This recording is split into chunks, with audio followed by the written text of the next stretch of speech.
जुहार आंचलिक खबर पढ़ुचन बंदिता मिश्र। भुवनेश्वर ठाणे आजठानु 2 दिनिया अनुसूचित जाति और जनजाति संसदीय कमिटी जातीय सम्मिलन मूल हेबा। अनुसूचित जाति और जनजाति कल्याण विकास और सशक्तिकरण थी संसदीय और विधानसभा समिति मानकर भूमिका प्रसंग आधार थी इ सम्मिलन पहला थर लगी दिल्ली नु बाहर हेबार के जाउछे। लोकसभा बाचस्पति ओम बिरला सम्मिलन के उद्घाटन करबे बोली बाचस्पति सुरमा पाढ़ी विधानसभा ठाणे गणमाध्यम के सूचना देछन। श्री बिरला इ अवसर गोटे प्रदर्शनी उद्घाटन करबार सहित स्मरणिका उन्मोचन करबे। सम्मिलन थी संसद और राज्य और केन्द्रशासित अंचल विधानसभा अनुसूचित जाति और जनजाति कल्याण समिति अध्यक्ष और सदस्य मानकर सहित 120 नु अयतका प्रतिनिधि भाग नेबे।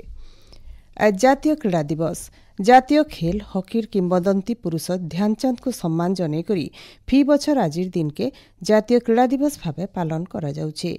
मेजर ध्यानचंद कर नेतृत्व थी 3 थर लगातार भारत 1928, 1932 और 1936 मसीहा थी ओलंपिक न जीतिथिला। 1936 मसीहा थी बर्लिन न हेतिबार हकी खेल देखिकरी हिटलर आश्चर्य हेबार सहित जर्मनी नागरिक हेबार लगी ध्यानचंद को अनुरोध करथिले। 1926 मसीहा 1948 मसीहा भितरे विपक्ष दलमान को मेजर ध्यानचंद 400 नु अयतका गोल देइथिले। लोकमानकर भितरे खेल लगी सचेतन करबार के 2012 मसीहा आजिर दिने मेजर ध्यानचंद कर स्मृति थी सारा देशे इ दिवस पालन करा जाउछे। इ अवसर मुख्यमंत्री मोहन चरण माझी तांकर वार्ता थी कहिछन जे तृणमूल स्तर न प्रतिभा के तहकाबार सहित विश्वस्तरीय क्रीड़ा भित्तिभूमि बनाबार आ खेलाड़ी मानकर लगी सबुनु भल तालीम सुविधा देबार लगी आमे प्रतिश्रुतिबद्ध। इ अवसर ओडिशा क्रीड़ा और युव सेवा विभाग तरफ भुवनेश्वर जयदेव भवन ठाणे विजु पट्टनायक क्रीड़ा पुरस्कार और विजु पट्टनायक साहसिकता पुरस्कार समारोह आयोजन कराजिबा। कार्यक्रम थी राज्यपाल डॉक्टर हरिबाबू कंबमपाटी मुख्य अतिथि भाव जोग देबार कार्यक्रम रहिछे। प्रधानमंत्री नरेंद्र मोदी आयबार रविवार दिन 11 बजे आकाशवाणी मन की बात कार्यक्रम जरिए देश और दुनिया सारा लोकंकर संगे विचार विनिमय करबे। इटा तांकर 125 नंबर मन की बात कार्यक्रम हेबा। मन की बात कार्यक्रम आकाशवाणी और दूरदर्शन जरिए और AIR news website news on AIR mobile app थी प्रसारण कराजिबा। आकाशवाणी संवाद डीडी न्यूज पीएमओ ऑफिस सूचना और प्रसारण मंत्रालय यूट्यूब चैनल थी भी इटा प्रसारण कराजिबा। प्रधानमंत्री अभिभाषण उत्रु आंचलिक भाषा थी इतार प्रसारण कराजिबा। सेही दिन राति 8 बजे आंचलिक भाषांतरण फेरघा प्रसारण कराजिबा।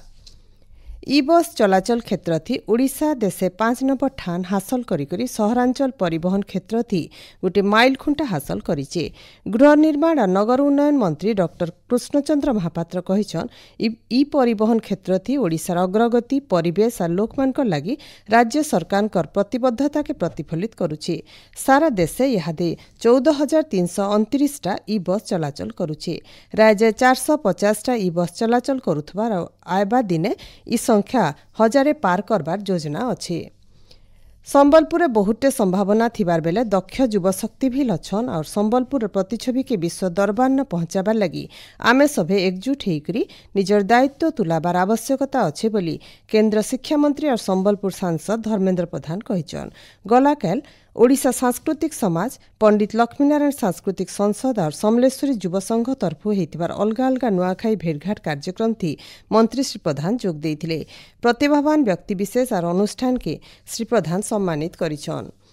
ओडिया भाषा साहित्य और संस्कृति विभाग तरफ गुरु केलुचरण महापात्र ओडिसी गवेषणा केन्द्र और ओडिसी संगीत नाटक एकाडेमी और लोककला संघ मिलित सहयोग थी आयबा कालनु राज्यस्तरीय गोटीपुओ नृत्य महोत्सव मूल हेबा।